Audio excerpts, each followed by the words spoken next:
নেতাজির স্মরণ মঞ্চ থেকে ফের এসআইআর নিয়ে কেন্দ্রীয় কমিশনকে তোপ দাগলেন রাজ্যের মুখ্যমন্ত্রী মমতা বন্দ্যোপাধ্যায়। তার প্রশ্ন, নেতাজি বেঁচে থাকলে তাকেও কি নাগরিকত্বের প্রমাণ দিতে হতো? নেতাজির প্রপৌত্র চন্দ্র বসুকে এসআইআর শুনানিতে তলব নিয়ে এক রাশ ক্ষোভ উগরে দিলেন তিনি। সোচ্চার হলেন আম জনতার হেনস্থা নিয়েও। 23শে জানুয়ারি নেতাজি সুভাষচন্দ্র বোসের জন্মদিন। প্রতি বছরের মতোই বিভিন্ন প্রান্তে উদযাপন করা হয় দিনটি। এদিন রাজ্য সরকারের তরফেও তাকে সম্মান জ্ঞাপন করতে অনুষ্ঠানের আয়োজন করা হয়েছিল।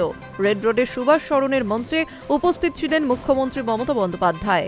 সেখানে নেতাজির ফাইল প্রকাশ সহ একাধিক ইস্যুতে সুর চড়ান তিনি। বলেন, আজ নেতাজির জন্মদিন, এখনো দিনটাকে জাতীয় ছুটি হিসেবে ঘোষণা করা হয়নি।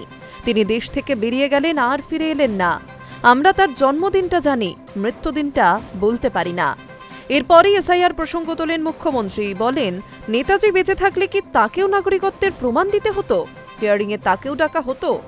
এরপরই তিনি বলেন, চন্দ্রকেও তো ডাকা হয়েছে, অর্থাৎ এখানে তিনি নেতাজির প্রপৌত্রর কথাই বলেছেন। এরপরই মমতা বলেন, বাংলার 1,38,00,000 মানুষকে ডাকা হয়েছে। তার আগে একতরফাভাবে 58 লক্ষ নাম বাদ দিয়েছে। মোট সংখ্যাটা প্রায় 2 কোটি। 7 কোটি মানুষের মধ্যে 2 কোটি বাদ গেলে কত বাকি থাকে? প্রসঙ্গত, এসআইআর এর নামে ভোটারদের নাম বাদ দেওয়ার জন্য বিজেপি ও কমিশন চক্রান্ত করেছে বলে বারবার সরব হচ্ছে তৃণমূল। পরবর্তীতে শুনানির নামে বৃদ্ধা ও অসুস্থদের হেনস্থা করার অভিযোগও তোলা হয়েছে। সমস্যার সমাধানে আর্জি জানিয়ে একাধিকবার মুখ্য নির্বাচন কমিশনার জ্ঞানেশ কুমারকে চিঠিও লিখেছেন মুখ্যমন্ত্রী Mamata Bandyopadhyay. Hi news network.